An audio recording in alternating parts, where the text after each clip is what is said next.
GLAM, Los Angeles.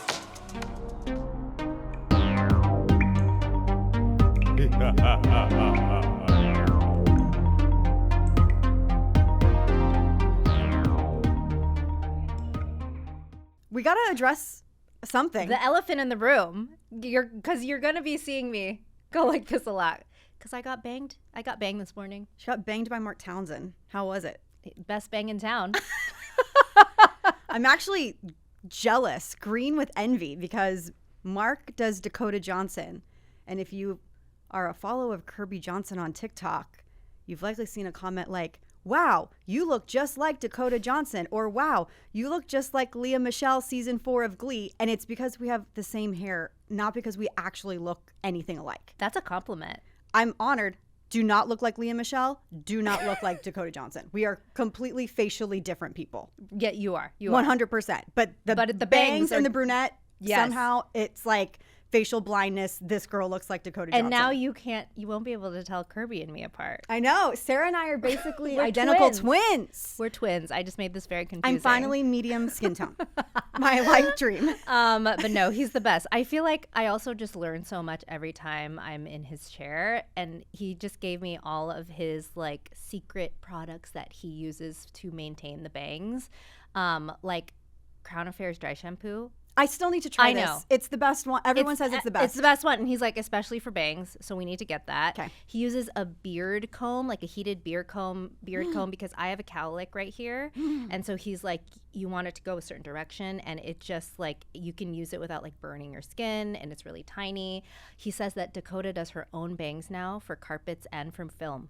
Like, whoa. He sets her up with the products that she needs and a bottle of water to mist. And he's like, you do you, and she does it on her own. What was the most surprising thing he told you about styling bangs? What was the most surprising thing? So one thing that no one has ever done on me when they've cut my bangs is that he sections them. Like he clips them up, like takes actual sections. Sections okay. of my bangs, and then just that like he never uses anything wet on them. So it's like dry shampoo. He actually really likes this product that Dakota recommended to him, which is from Kevin Murphy, and it's a dry powder hairspray.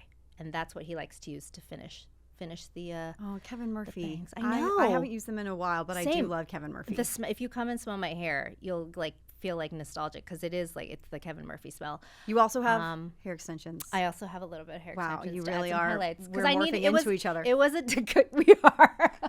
It was the Dakota Johnson transformation. So, and he also gave Nina Dobrev her bangs recently, and her bangs look great. She looks hot. So we're banging for fall. I was trying to figure out who did Daisy Edgar Jones's bangs. Oh, was it Bryce? Scarlett? God, he just told me. Shoot, I can't remember. But he was talking about also iconic bangs. She looks. I'm so like, good. I need Scott King. I need Mark Townsend. Yeah. I need Bryce Scarlett to cut me Sabrina, Dakota, Daisy bangs. Yes. He was also talking about Riley Keough's hair and how he said she has the most coarse hair. You would never know, but she has really, really thick, coarse hair. And she has to get the quote unquote, we've seen the hair Botox trend on TikTok, where it's essentially, it's not like a Brazilian keratin treatment, but it's kind of like that. Okay. And she has to like get that done in order for her to be able to like have the bangs and like the hairstyle that she does. But Gregory Russell did her hair for the Chanel show. It was not Mark. What's it called? Hair Botox, but it's not Botox. Hair Botox. Yeah. I thought you were saying hair Botox. Oh, sorry. No. And I'm like, what is that? Hair Botox, but it's not really hair Botox. So it's but it's like a straightening treatment. Like flattens out. Yeah. Interesting. No, yeah. I love Riley. She's so beautiful. At that Chanel show, she looked incredible. I know. That whole outfit was just to die for. But all the bangs. Are you guys getting bangs for fall? It's fall, Join so us. that's what people are doing. They're getting bangs. I cut my own bangs, and I am following this man. Forgive me, don't remember his name, but maybe if you watch TikTok, you've seen him. He does all these bang trim videos. And how to cut your own bangs? Yeah, and he scares the shit out of people because he will take somebody's bangs, he'll twist them, lay them flat on their scalp, and then he measures like the ridge of the forehead. So he's like, okay, you have a 4-finger ridge. So I'm going to put my 4 fingers against the hair that's laying flat, and then anything above your fourth finger, he chops it off. And so you think you're going to get, like, you're like, she's going to have micro bangs. This is crazy. Yeah. But what it does is it gives it height, and it doesn't make them as heavy. So they get this nice roundness versus being just flat on your face. And so the other week I went and bought a pair of $100 hair Thinning cutting shears. Like shear or like thinning shears? Not thinning shears. No, hair just cut, like scissors. Ooh. And you cut your own? Yeah. I mean, they look great. Thank you. That's it was scary for a minute because I thought I did it on dirty hair, which I probably shouldn't have done, but whatever. They were giving Lydia Dietz for a minute, like the separation. I was like, oh my God, I fucked this up. Yeah. But now they're great. They look great. Mark cuts on I mean, most stylists, I think, cut bangs on dry hair. On dry hair, yeah.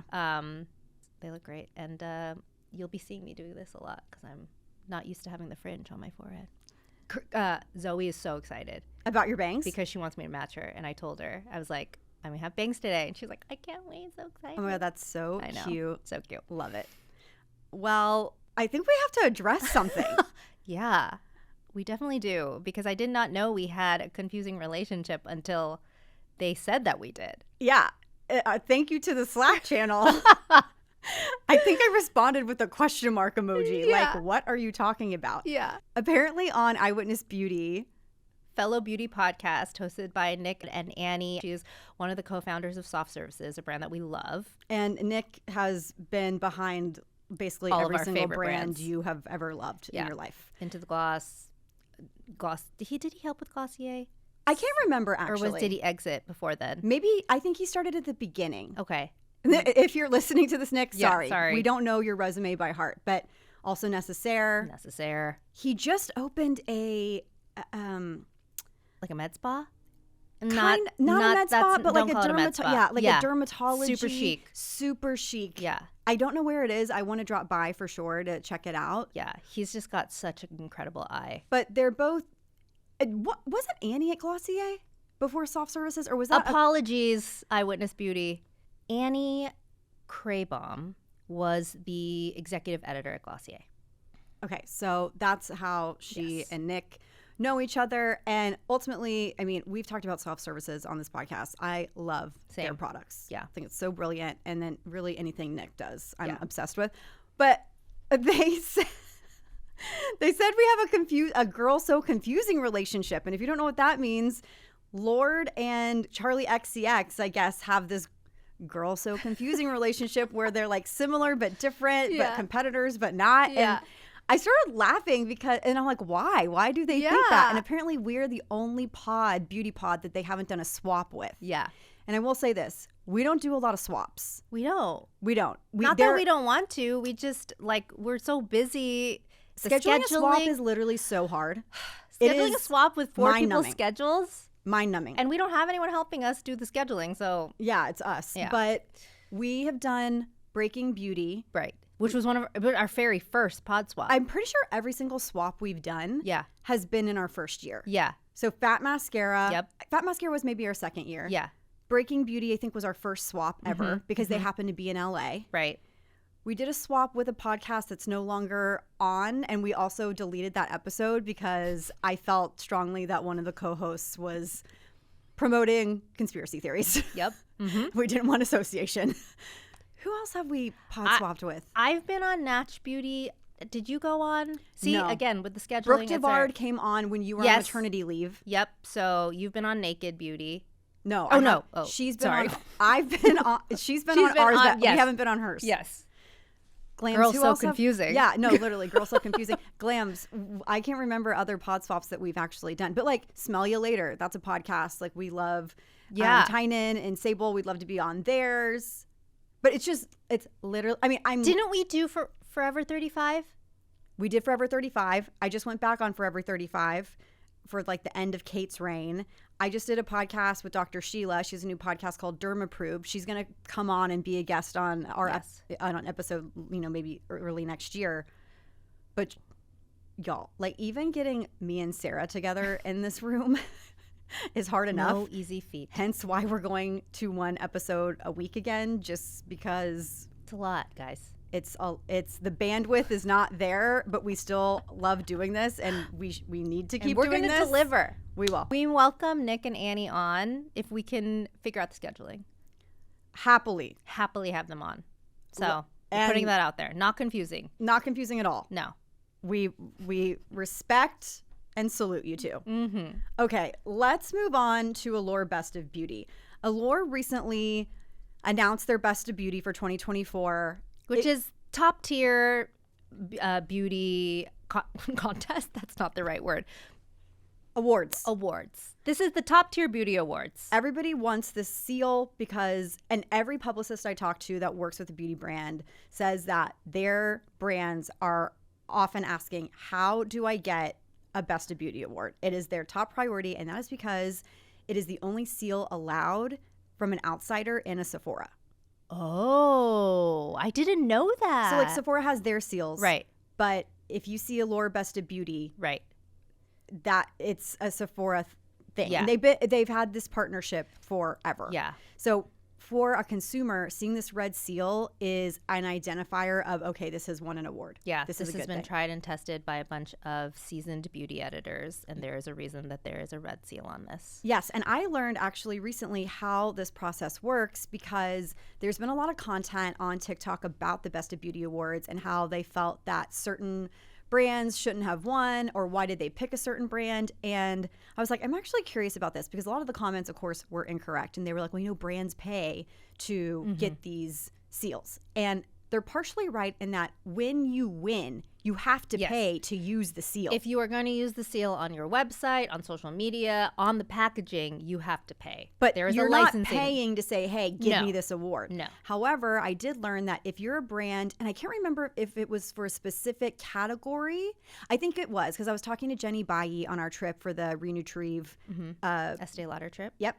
And she was saying that there is like a grouping of awards, or maybe it's if you, Jenny, correct me because I'm definitely wrong, but if you submit over a certain amount for a certain category, then you have to pay because it's like, yes, you submitted like 100 and whatever. And it's a lot of work. And like, I don't know. They're doing it all year. I don't know how they allot, like, okay, this group of editors is doing skin, this group of editors is doing like lip or whatever. Or hair or whatever. Yeah. But like every magazine does this now. Every magazine, I just aged myself. Every website, like Refinery, we done it, we do it. And I just think like there's too many. There's too many awards. But like Allure, to me, like that is, again, top tier. Like I always look to them and I'm always excited to see who won. But I never knew that there were over 350 winners. Yeah, so this year I think is maybe the biggest they've ever had it. Last year was pretty big as well. There's nuance to this. So when I see these this like over 350 winners or whatever, I'm like, is it special anymore? But then you have to be able to make these categories specific enough because there are so many categories now. Yeah. So if you just say that this is the best shampoo and conditioner, well, it's like, well, I don't have fine hair, so this shampoo and conditioner isn't right for me. Right. But in this case, the best fine hair shampoo and conditioner is Dove Scalp Hair Therapy. That's very interesting. You know what I learned from Mark Townsend is that when he helped develop like the original formula, that like, you know, the ones that we knew and love, and then they changed the formula.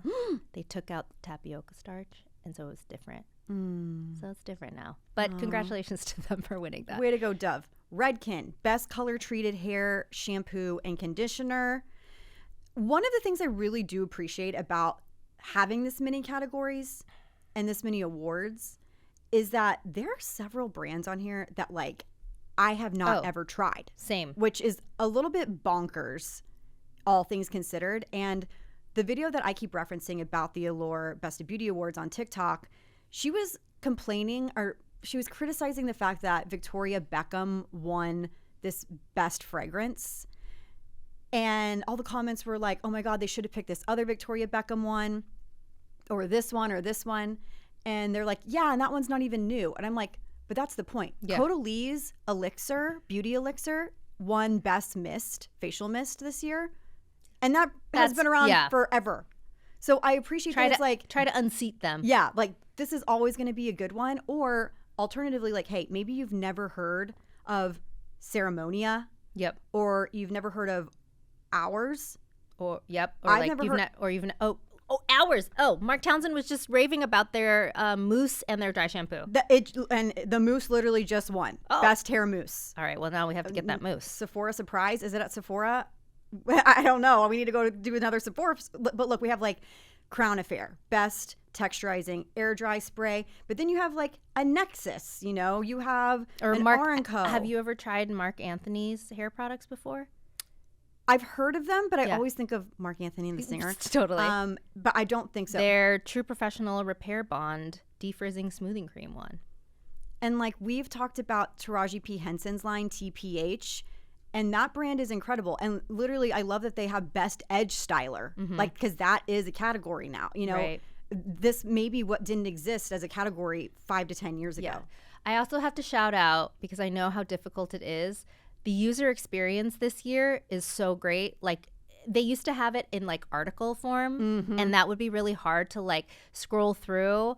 And now you just go on one landing page and can like click through. Obviously, like I want more of an explanation, and maybe there's somewhere that I can read that. But I just like it makes it really easy to see who won. Yes, and there's a lot of really cool visuals. Like there's videos. I see Kara, my editor, who is using the Halle shade sticks on her hair. I see Jenny Bayi utilizing the best root coverage powder from Madison Reed. And then they have, little graphics of, someone, her name is Catherine Hall. She's the visuals director. So she's not a beauty editor, but she's still in on the testing. And I think that's also important because she probably has some type of education around beauty by working at Allure, but then also is a consumer and is giving opinions in that facet. And I'm pretty sure that multiple people try the same thing. Oh, yeah. No, I think they have It's not like just one person being like, no, okay, this works. No, that's what I'm saying. Like we should have Kara come on and be like, tell us exactly how. Because that would just give me a headache. I don't even know how they do that and keep it in an organ. I would like to see the spreadsheets. Right. I totally agree. It is actually a feat that they were able to accomplish. But literally, you can shop by category. It's like hair, skin, tools, body, base, lips, skin, or scent. Yeah, and then if you click on base, it's giving like magazine. Like it has like little pop-out quotes. You can read all the reviews for all the base winners. There's some video embedded. It's very cute. If you go to fragrance, it says best citrus fragrance. This is the one that people are kind of losing their mind over. Why? That's Victoria Beckham Beauty Portofino 97. This to me, honestly, looks like a dupe for Neroli Portofino because of the coloring, because it's the same color as Tom Ford's. Yeah. But I am now inclined to want to try it to see it, best citrus fragrance. Okay, best floral is Parfums de Marly de Lina, which is an iconic fragrance. Best herbaceous fragrance, Dossier. That's interesting that they went with Dossier. Best woody fragrance, YSL. Best earthy fragrance. See, this is crazy because I would be like, how do you even determine? But I think that's the other thing. The brands submit based on. Yeah. You have to pick the category. You can't be submitted for So all that's the why things. some of these are a little confusing. Yeah. Because I remember last year there was like a whole uproar about a certain award. I cannot remember it for the life of me, but people were like, this is not even a whatever they claim it is. Yeah. But it was the brand submitting. It's like the Grammys. Best Gourmand is truly Burberry Goddess. Have you tried that? No. I'm really into Gourmand lately, so. Okay, I didn't know that Bath & Body Works made detergent. Do they? Best detergent. Wait, Okay. there's two best detergents. One is Bath & Body Works and one is Laundress. Maybe they couldn't pick. Also, what is best solar fragrance? What does solar mean? Is that like sustainable somehow? I don't know, but it's Future Society's solar canopy. You should be able to like hover and then it tells you I would love to know because I'm like, were there more than 5 brands that submitted for solar fragrance? Great question. Like, are they like, listen, there weren't enough. I'm sure they have this down to an actual science. No, of course they do. But these are the questions I have as someone that's not actively in the know. It's crazy, but honestly, this is a really great holiday shopping guide. Oh my God, totally. Also, this detergent from Bath & Body Works is stunning. That's what I said. It's beautiful. I want to smell it. I want this. I know, me too. gotta go to Bath and Body Works. By the way, if you guys want your house to smell freaking amazing, I just happened to find one of my not scent portables, but that little Pura? No. It's a light thing that it's from Bath and Body Works. Oh, yeah. So it's like, oh my gosh, that they've had forever. They've had them forever. I have my little Halloween one that's like a little Halloween tree that lights up, and wallflower. Wallflower. I just happen to have one of my pumpkin spice ones, and normally I'm not a pumpkin spice girl. This makes my house smell freaking amazing. Like fall? Like fall. Like cloves and just cinnamon and love. Wow. I just smell like all the It's going to take us like days to go through each and every one of these. I know. That's what I'm saying. Like, keep this on standby for when you're getting in your Black Friday, Cyber Monday sales, your holiday stuff. Man, everyone loves the YSL Beauty Love Shine Lip Oil Stick. That's the best sheer lipstick. Agree to disagree, but congrats to them. Not my personal fave. Not my personal fave either. I actually, and we talk about, I mean, I know I'm a slut for Chanel, but I think Chanel one is my favorite. Oh yeah, one. they're I never know the names of them, but I know what you're talking about because I just started using them, and you think it's going to be so dark, but it's not. But it's this perfect flush. Mm-hmm. Yeah, it's my favorite. Also, one. I love Glossier's. Oh yeah, they feel really good. All right, moving on. Apparently, beauty brands are greenwashing worse than fashion brands, but are they really? So, stressing me out. Here's the deal. I had some conversations about this because everyone is a little confused about how this information was put together. There is this company called Good On You, and they usually publish a brand's environmental footprint report for beauty, or for fashion, rather. This year is the first year that they did beauty. The report, published Wednesday, analyzed nearly 240 beauty brands in some areas, like providing insight into efforts to curb brands' environmental footprint.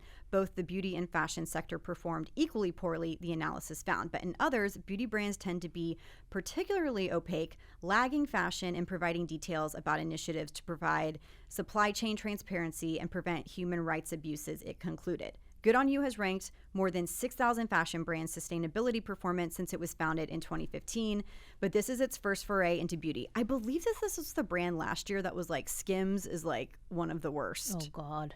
I know, unfortunately. So they went through all of these brands. I asked a few people what they thought of this. Yeah. And a lot of beauty brands were like, nobody reached out to us about this. Yeah. Like to provide like information, receipts. And some of these brands have said, I reached out to Good On You and have not received a response. But then apparently on the Good On You app or website, you can say like, reach out to this brand to get more information. And they're like, we did. Well, yeah, like we're trying, but we can't. Wait, this sounds familiar. You know what I mean? So I think that it says brand. Okay, so this is just some of the what has been reported. This is from Business of Fashion. The rating program assesses companies' efforts to ensure their operations don't harm people, planet, or animals based on publicly available information. Okay, so that's part of it. They're not reaching out to brands because they want it to be publicly available. Using a 5-point rating scale that ranks brands from we avoid to great, nearly 2/3 of the beauty brands assessed rated not good enough or worse. Only 2, skin and hair care startup Disruptor London and organic beauty brand Odilic? Yeah, ranked great. Top performers included indie labels Tropic and Pi Skincare, as well as larger labels like Garnier, Lush, Amora Pacific owned Tata Harper. Brands including Revlon and Laura Mercier were among the worst scoring companies, with both scoring fewer than 10 points out of 100. Companies didn't respond to requests for comment. Okay, wait, but here's where like, again, the part that Kirbie was talking about, like the defense comes in. So it says, meanwhile, mica, widely used in cosmetics to provide shimmer and sparkle, has been plagued by links to child labor. Nearly 80% of beauty companies assessed by Good On You don't disclose anything about their mica sourcing. Then also with animal testing, nearly 80% of the brands analyzed had no certification to show they're not testing on animals. But they haven't reached out, so they're just basically judging it based on the fact that they can't find anything publicly, like you said. But like, if they were to reach out to, I would imagine most of these brands, they'd be like, no, wait, I have proof that we're not testing on animals. We have proof that our mica is sustainably sourced. Yeah, I think that maybe Good On You's entire point is that they're like, this should be publicly available and easy to find. Yeah, fair. But it doesn't necessarily mean that some of these brands that rated low are actually doing anything legitimately wrong. Right. It's almost a PR problem. Mm-hmm. I don't know if this should have been a story. I'm going to be honest. I don't think that it's actually a question and it's a headline. Are big beauty brands greenwashing more than fashion? It's a little clickbaity. It is, but this is how the world works. Yeah. So I don't fault them for using this. And I just don't know if that there's actual material. The story I would want to read from Business of Fashion is big beauty brands seem to be greenwashing worse than fashion. But is that true? Yeah, and here's why. Here is some definitive proof. They said that Laura Mercier and Revlon suck. But by the way, here's everything that we were able to get from Revlon and Laura Mercier, even though they reached out to both of them and those brands didn't respond. Right. But for me, maybe Good On You does have a place in this world in terms of major radical transparency. But I think that this is causing a little bit more of an uproar within the community and the industry than it needs to be. Yeah. Because one thing that they note in the story is that the beauty industry's supply chains are even more fragmented and complex. There's you can have an eyeshadow pan that might be minted in China, but then filled in Italy, and then it's sold in Canada. So there's all these different elements to it. And that's the thing too with fashion versus beauty. It's just a lot more complicated. Right. Because there's so many different ingredients that are being sourced from all over the world. Then you talk about the packaging, then you talk about the testing. And I'm not saying that fashion is just so easy you make a piece of clothing, but there are less steps, that need to be taken to make the final product. And then there's also all the different regulations around the world. I would say that I think that Good On You should exist. And I think obviously beauty, we are the biggest contributor to waste, and there's so much that this industry needs to do. So if anything, it's applying pressure to make better decisions, but I do think that this is a little bit unnecessary. It feels a little gotcha-y, in my opinion. Yeah. And I don't think it actually provides any context to how Good On You is reaching out to these brands to say, this is what you would need to do to be higher on this list. But then again, these brands might be like, fuck you. Yeah. Who are you? Yeah. This is not a industry standard for us. Right. We don't care about this. This might be a fashion thing, but for beauty, this is so much more complex. We don't care. So interesting stuff. I'm glad we talked it out, because initially I was like, oh, this is really fascinating. And I do feel like there is a ton of greenwashing. I mean, there is. Yeah, but no, 100%. In this aspect, I do think there needs to be the nuance involved. And lastly, we called it. Hair perfumes. They are back and better than ever, and an exploding category. 100%. Business of Fashion reports that hair perfume is one of the fastest growing categories in the 60 billion global fragrance industry. Basically, they were like, if fragrance is going to be trending, then we're going to figure out how to make more fragrances. And a hair perfume is a completely separate category. Do you personally use hair mists or hair perfumes? No, I spray my perfume in my hair. Okay. And I like to use hair products that smell good. Oh, same. Yeah. Triple Sec from Dry Bar. Yeah. I tell them all the time if they would make that just a legit perfume, I would wear it. We talk about it all the time. Their dry shampoo. Even the Kevin Murphy that I'm using right now. It smells so good. Yeah. Kayali actually makes a hair perfume. And that smells really great. Okay. But, oh my God, y'all, I'm here to tell you, the Glossier new perfumes, I am dying. Hold on. What's the... Rev? Is it Rev? No. Yeah, Rev. Oh my God. Rev, stop what you're doing and order Rev right now. First of all, bottle's purple. It's stunning. The note of the plum butter. Ooh. I have not smelled it yet. My box is still locked at home. I need to open it. I want to bathe. I don't think I've been this addicted to a fragrance since Neroli Portofino or By the Fireplace. It is so great. So it's a lush, dreamy gourmand. Look at me being all gourmand. fragrance that opens with rich buttercream, followed by an addictive center of plum butter, toasted almond, iris, and creamy white sandalwood, heightened by a warm musky base driven by ambrox. Rev is a skin scent enhancer that wears close to the skin and true to you, never overpowering your unique scent because you are the final ingredient. Okay, so that's like a part of like, you know, the you branding, of course. Right. The original you, hate. Smells terrible on me. I'm wearing it right now. It's like all I wear. Yeah, like you either love this fragrance or you hate it. People, when I tried it, I think I talked about this at Pop Sugar. When I tried it, they were like, girl, that is horrible on you. Someone recently was like, oh my God, you smell so good. What are you wearing? And I was like, Glossier You. And they're like, what? That's not how it smells on me. Like, yeah, it they smells were completely like, different. Yeah, which is so, I mean, skin scent. But I do love that this actually has some notes. It's the plum. It's the plum. There's something about the plum butter. It really, really gets me. That sounds yummy. Yeah, I haven't actually tried the other one, honestly, because the scent profile does not seem Deux. D-O-U-X? Deux? Do. D-O-U-X, do. Do? Yeah. Is it? Yeah, do. Yeah. You do. The scent profile really isn't doing it for me. What is that one? Maybe I'll like that one. Let me read it for you. Well, maybe I will. Okay, so it says it's a soft and serene woody fragrance that opens with sweet violet, followed by a precious blend of woody Palo Santo, frankincense, and smoky myrrh. It's like the... Yeah. The Three Kings? Thank you. Yeah, Three Kings.